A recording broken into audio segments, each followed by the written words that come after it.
Daqui a pouco eu vejo esse menino grudado na boca de outra menina, na minha frente. Ai, minha gente. Foi fácil não, mas adivinha o que a Joyce fez? Olá, mulherada linda, como é que vocês estão, minhas amigas? Bom, gente, hoje, no vídeo de hoje, nós vamos falar sobre feridas emocionais. E como vocês bem sabem, eu sempre gosto de trazer aqui os meus exemplos, né? Para que você possa se inspirar, para que você possa perceber que, assim como você, eu também já tive as minhas inseguranças, os meus traumas. E eu precisei trabalhar cada um deles para que hoje eu tivesse coragem de me colocar aqui à frente das câmeras e contar todas essas histórias para vocês.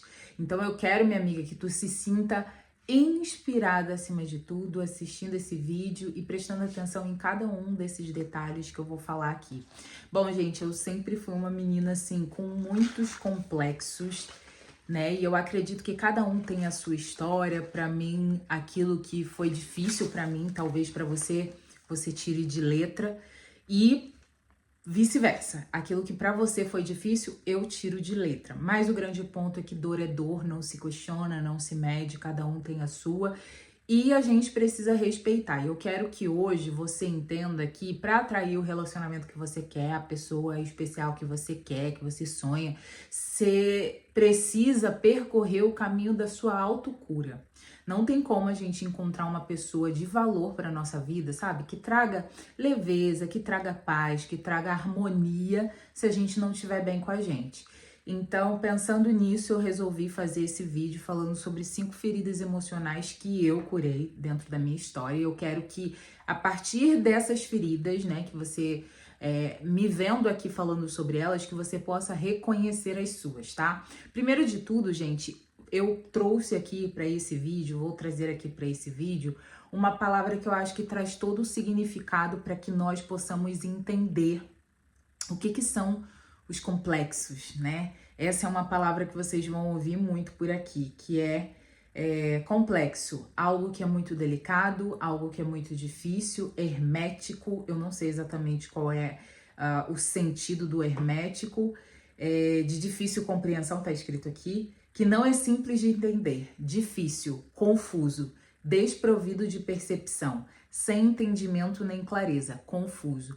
Então, eu quero que tu pegue esse significado, né, do que é complexo, para que tu possa entender que tudo aquilo que você hoje não consegue lidar é algo que é complexo para você. E durante muitos anos da minha vida, eu também tive muitos complexos, né? Eu fui uma menina, assim, vou até ver se alguém da minha família, porque é difícil, gente, o povo parece que não gosta muito, mas assim, porque a gente tem muitas fotos de família.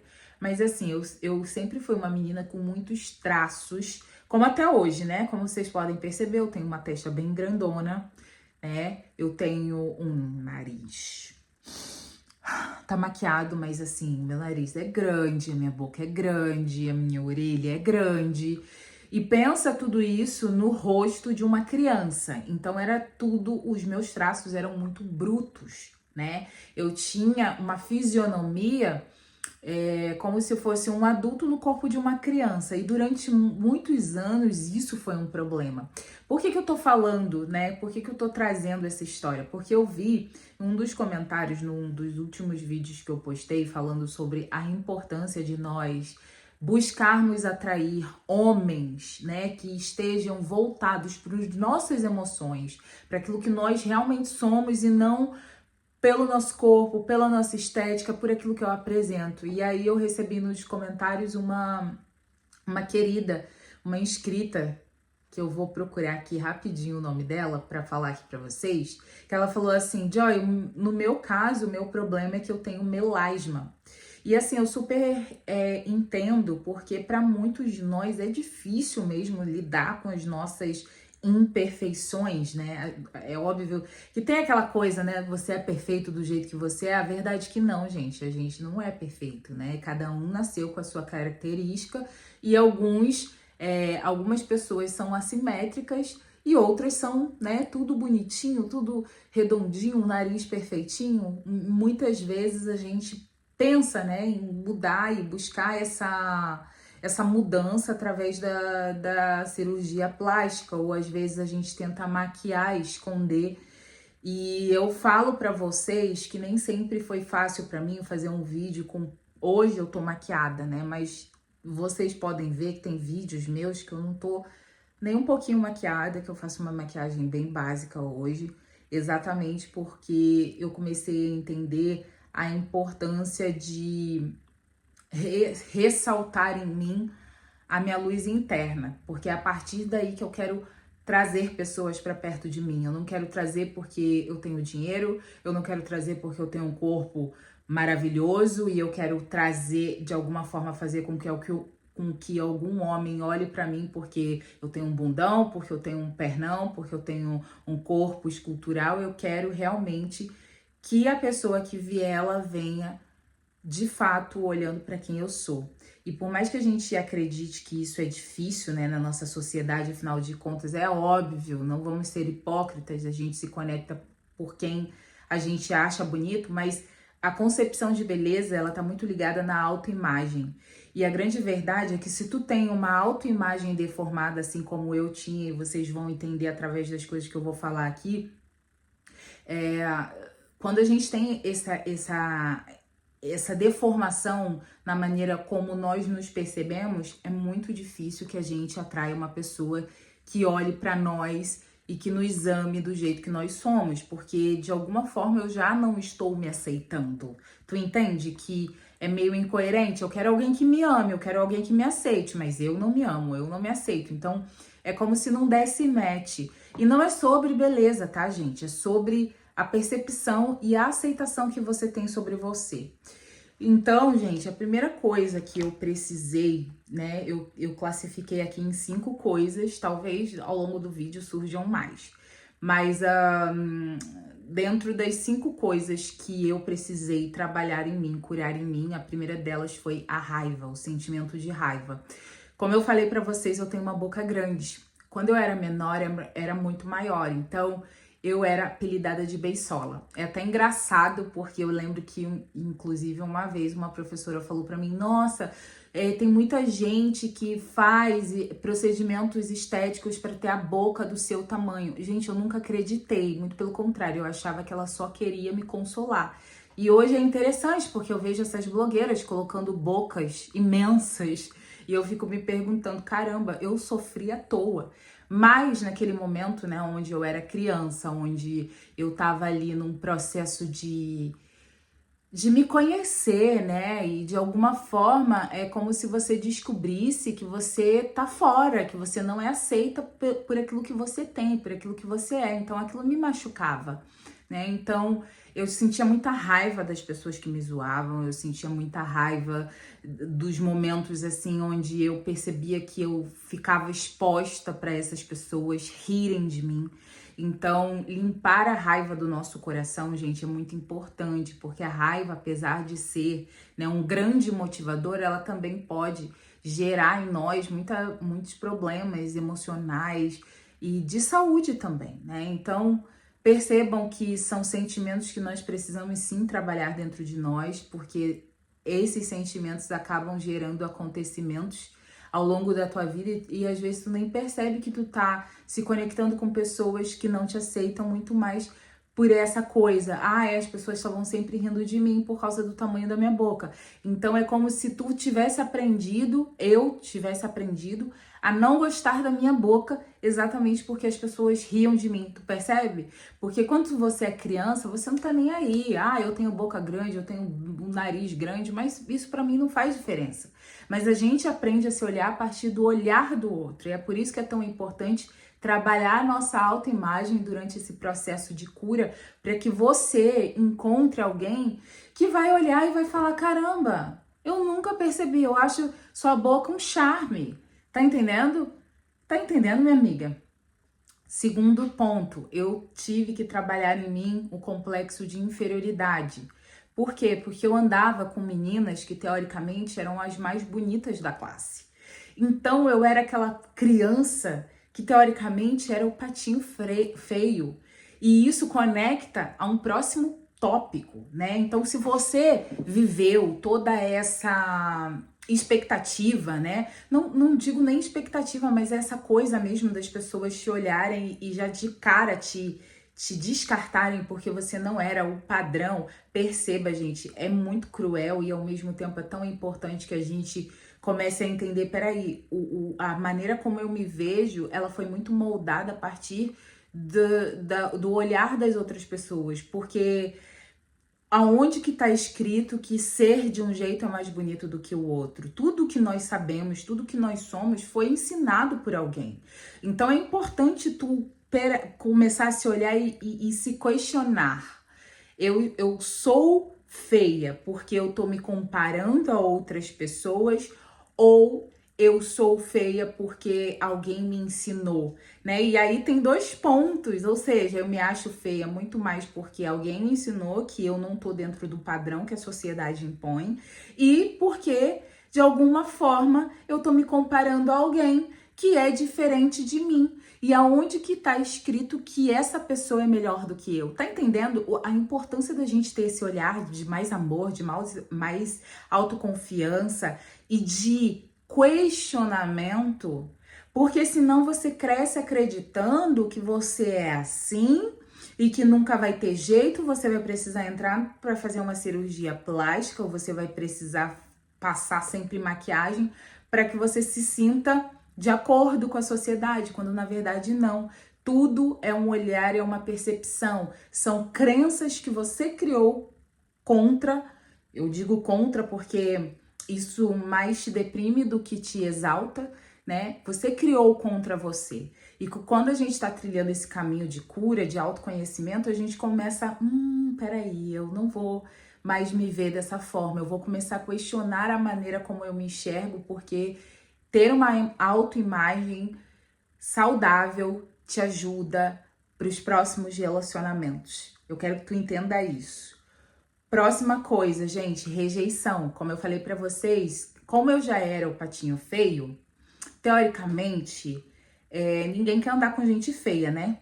Então, percebam, gente, não assim, eu não tô querendo dizer que eu não sofri com isso. É óbvio que eu sofri, é óbvio que as pessoas de alguma forma me rejeitavam, né? Mas nós temos o poder de aumentar, de potencializar tudo aquilo que nós enxergamos.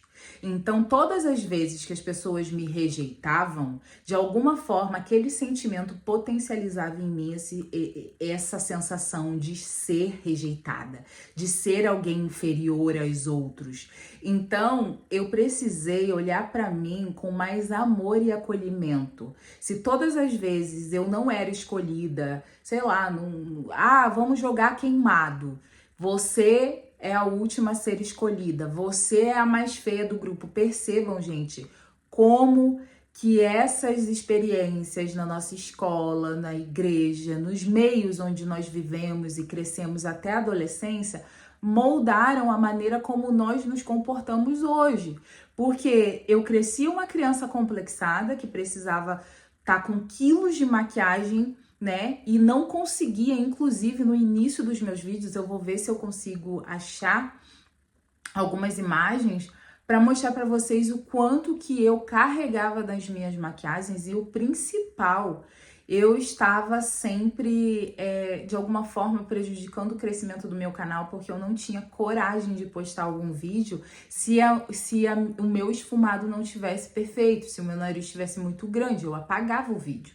Então perceba que isso, às vezes, atrapalha dentro das nossas relações. Porque se eu sou uma mulher insegura, eu vou me comportar dessa forma com o meu parceiro quando eu estiver na rua. Eu vou ter ciúme de outras mulheres, eu vou me sentir insegura quando eu estiver mediante a outras mulheres. Eu vou, de alguma forma, já chegar numa relação, sei lá, a primeira vez que eu tô conhecendo o cara, e eu vou chegar e eu vou estar tão insegura que o cara vai sentir na energia, ele não vai nem saber por quê, mas ele já vai sentir que não deu match, não deu liga. Por quê?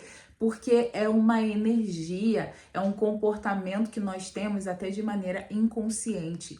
Então, você estar atenta, olhar para a tua história e entender que se você não curar, você vai continuar repetindo essas experiências, né? Ainda que de maneira imperceptível aos seus olhos, porque talvez na sua cabeça você atrai homens assim porque talvez você, sei lá, não fez o joguinho, ou porque você ficou com cara de primeira, que a gente ainda vai falar sobre isso, inclusive, né? Enfim, passando para o próximo ponto. Eu espero que esteja ficando claro para você, minha amiga, e você vai perceber que muitos dos meus conteúdos, eles estão ligados para esse teu processo de cura, porque não adianta eu chegar aqui e te passar um monte de dica para você atrair o cara ideal, se você não tá bem internamente, você vai atrair um cara podre, e o cara ideal mesmo, ele não vai nem te notar, ele não vai nem te perceber, porque se você não exalar essa autoestima, essa autoconfiança, essa segurança que só a cura das nossas feridas emocionais trazem, vai ser difícil, tá? O próximo tópico, eu já contei pra vocês, né? Eu tinha uma estrutura de família, mas eu tinha uma família desequilibrada, eu costumo dizer, né? É como se fosse uma casa, mas uma casa de palha, então qualquer vento balançava. Isso na minha família se refletiu como uma forma de tristeza muito grande e até de carência também. Então eu precisei trabalhar essas duas emoções para que hoje eu estivesse aqui falando para vocês e me sentisse hoje a mulher feliz e completa no amor. Não sou 100% completa porque ainda não construí a minha família, mas perto de tudo que eu era, nossa, eu já tô muito feliz, porque eu sei que muitas vezes eu chorei, eu implorei para Deus para que eu tivesse uma relação. Então eu sempre gosto de deixar claro para todas as pessoas que me seguem que o nosso histórico familiar, ele, embora interfira muito na nossa vida, nas nossas escolhas, nas nossas relações, ele não é um fator determinante, né? Tem muitas pessoas hoje, por exemplo, que vieram de famílias desestruturadas, desequilibradas, que tiveram problemas e que hoje têm um relacionamento saudável. Para algumas pessoas, vai ser muito mais difícil, porque dependendo de como isso te marcou na sua infância, vai ser um trabalho de autocura, de autoconhecimento muito maior. Mas é possível, né? Eu hoje vejo que tem muitas mulheres ao meu redor que hoje não conseguem ter um relacionamento amoroso quando eu consigo ter. E exatamente por causa disso, porque eu fiz essa jornada de cura das minhas emoções, da minha infância, das experiências, da maneira como eu enxergava tanto meu pai quanto a minha mãe. Tudo isso foi importante e relevante no meu processo para que hoje eu tenha uma relação saudável, que me faz feliz, que me faz tranquila e segura, tá? Então percebam, gente, é muito importante você ter esse olhar para você, para a tua história, tá? Uma próxima coisa, o sentimento de incapacidade. Não sei se vocês sabem, gente, mas as crenças de incapacidade são uma das coisas que mais bloqueiam você de realizar qualquer objetivo na tua vida. Por quê? Porque é como se, por exemplo, vou dar um exemplo banal, mas que muitas pessoas vão se identificar. Há muitos anos atrás, eu caía, todas as vezes que eu tentava andar de bicicleta, eu sempre caía. E chega uma hora que a gente fala assim, caramba, eu tentei mais uma vez, me machuquei e tô aqui, sei lá, com um joelho ralado. E de tanto isso acontecer, isso vai criando em nós uma insegurança. Então, todas as vezes que você vai tentar, sua mente já tá pré-decidida a não dar certo. E aí, quando aquilo não dá certo, quando aquilo não acontece, você fala, tá vendo? Realmente não é pra mim. E aí você vai com aquela crença de que você não é capaz. E eu sentia, falando agora da vida adulta, tá? Tô saindo da minha infância e tô indo pra vida adulta. Eu tinha um sentimento de incapacidade muito grande. Porque todas as vezes que eu ia me relacionar, eu sempre era um padrão que eu tinha. Ou era um cara que só queria sexo, ou era um cara que literalmente me substituía. Que era um cara que tava comigo pra fazer as coisinhas, ou ficava e assumia outra pessoa, por exemplo. Então, por exemplo, não é real, né? Então, muitas vezes eu era essa pessoa, ou eu era a melhor amiga. Acontecia isso também, o cara às vezes era muito legal, mas ele quando via uma amiga minha se interessava pela minha amiga e eu nada.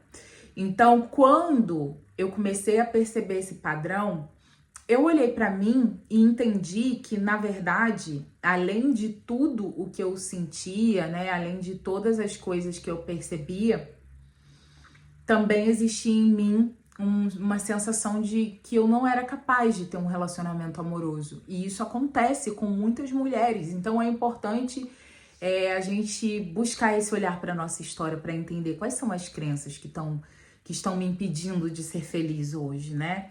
E por último, o sentimento de humilhação. Vou trazer o sentimento de humilhação para a tua vida de hoje, né? Por exemplo, aconteceu comigo uma situação que eu vou contar aqui pra vocês e que pra mim foi uma grande humilhação. Eu tava ficando com um carinha e eu tava gostando desse cara. Na verdade, assim, eu não tava ficando. Eu fiquei com ele uma vez, mas lembra que eu já contei pra vocês várias vezes? Eu era extremamente carente. Eu era aquele tipo de pessoa que eu dava um beijo, às vezes nem dava beijo.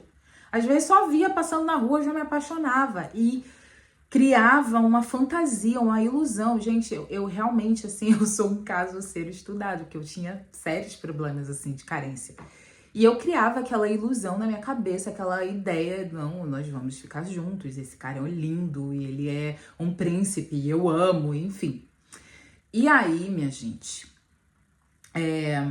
esse cara que eu gostava, eu tinha ficado com ele, e eu tava a fim de continuar ficando com ele, né? E eu, olha isso, eu ganhava muito bem nessa época. Eu trabalhava num mercado de luxo no Brasil, né? E aí eu ganhava muito bem. Então eu tinha sempre dinheiro, independente da época do mês, eu sempre tinha. Morava com os meus pais também, né? Isso ajuda muito. E aí eu lembro que eu falei pro meu amigo: ai, cadê o fulaninho de tal? Aí ele: ai, o fulaninho tá sem dinheiro. Olha isso, gente, que humilhação. Aí a Joyce foi lá, né? Não, fala pra ele vir. Fala pra ele vir, eu banco, eu pago. E aí o bonito, né? Se você ver esse vídeo um dia, pode ser que ele veja, enfim. Não me importa. Mas o fato é que eu chamei esse menino pra ir, né? Aí falei, não, vem, que não sei o que, não sei o que lá. Eu não falei com ele, mas eu usei meu amigo, que era um dos melhores amigos dele, pra que ele viesse.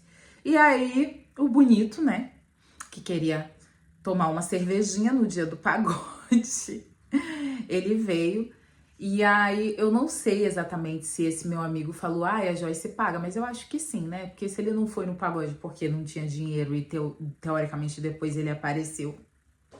Mas enfim, gente, o ponto é que o rapaz chegou, o rapaz bebeu, o rapaz, né, ficou bêbado. E eu ali, né, fazendo charme, me sentindo a mais gostosa, a mais poderosa. Ai, gente, que vergonha. E aí, quando chegou assim no final, depois de eu pagar todas, né, vamos curtir, vamos beber. E no final, minha gente, quando eu olho, a galera tava se despedindo e tal, e não sei o que. Ai, 2 beijinhos pra lá, 2 beijinhos pra cá. Daqui a pouco eu vejo esse menino grudado na boca de outra menina, na minha frente. Ai, minha gente. Foi fácil, não. Mas adivinha o que a Joyce fez? Vou te dar 2 segundos para você pensar o que a Joyce fez. O que eu fiz, minha mulherada? Vocês que são... Gente, eu sei que eu tava com a minha bolsa assim, a tiracolo. E eu peguei aquela bolsa. E eu falei assim, ô fulano, você vai fazer isso mesmo? Eu já nem lembro mais tanto, porque além de algumas cervejas, né? Eu estava completamente, assim, atônita naquele momento. Eu falei, não acredito que tu tá fazendo isso. Aí ele falou, ah, o quê? E quando eu percebi que esse menino, junto com a menina, pararam, olharam pra minha cara, debocharam de mim. Debocharam. E continuaram se beijando, ali naquele momento, meus amigos... Eu sei que eu peguei aquela bolsa que eu não sei nem o que tinha ali dentro. Eu sei que tava um pouco pesada. E eu dava com tanta força, e eu fechava a minha mão, e eu batia assim, ó. E eu dava. E naquele dia, assim, foi terrível, porque eu corri atrás dele. Eu não sei o que me deu, assim, mas foi tanta fúria, sabe? Foi tanta raiva pela humilhação, pela situação que eu tava vivendo ali naquele momento, que eu literalmente, assim, falei, não vai ficar barato. Eu fui lá, bati nele, aí no dia seguinte bate aquele arrependimento, né? Nossa, que papelão que eu fiz, ainda paguei caro, porque eu quebrei o iPhone do meu amigo, que era novo, que ele tinha acabado de comprar, paguei 500 e poucos reais na época. Enfim, mas o ponto aqui é que em muitos momentos da nossa vida nós vivemos humilhações porque já temos essa ferida dentro de nós. E eu vivia a ferida de humilhação todas as vezes que as pessoas ficavam debochando de mim. Eu era a chacota da sala. Eu era aquele tipo de pessoa que as pessoas ficavam rindo. E se a gente não identificar na nossa história, na nossa infância, todos esses padrões que vivemos por conta dessas histórias no nosso passado, a gente não consegue, a gente continua como um disco arranhado, vivendo aquele looping eterno de várias experiências que nos levam a esse lugar de dor. E por isso que é tão importante a gente conhecer a nossa história. Só que eu entendo também que muitas pessoas não têm essa clareza, não têm essa facilidade. Eu já tive clientes, por exemplo, que diziam pra mim, Joyce, eu não consigo lembrar da minha infância, eu não consigo lembrar dos acontecimentos na minha vida, eu não sei como fazer isso. E para isso, eu estou lançando a minha mentoria. Vou deixar aqui para vocês todas as informações para você, minha amiga, que precisa de ajuda. Porque talvez você já tenha iniciado o seu processo e não saiba como fazer sozinha. E eu tô aqui para te ensinar, eu tô aqui para te ajudar, para te conduzir. Então é isso, meus amores, eu vou deixar todas as informações aqui, tá? Para você que pode, para você que quer, para você que tomou essa decisão na sua vida, iniciar esse processo 2024. Ainda tem tempo para você ser feliz no amor. 2024 ainda não chegou ao final, mas a gente tá perto do final. Então, assim, é você colocar, tirar do papel aquele planejamento para você ter um amor na sua vida.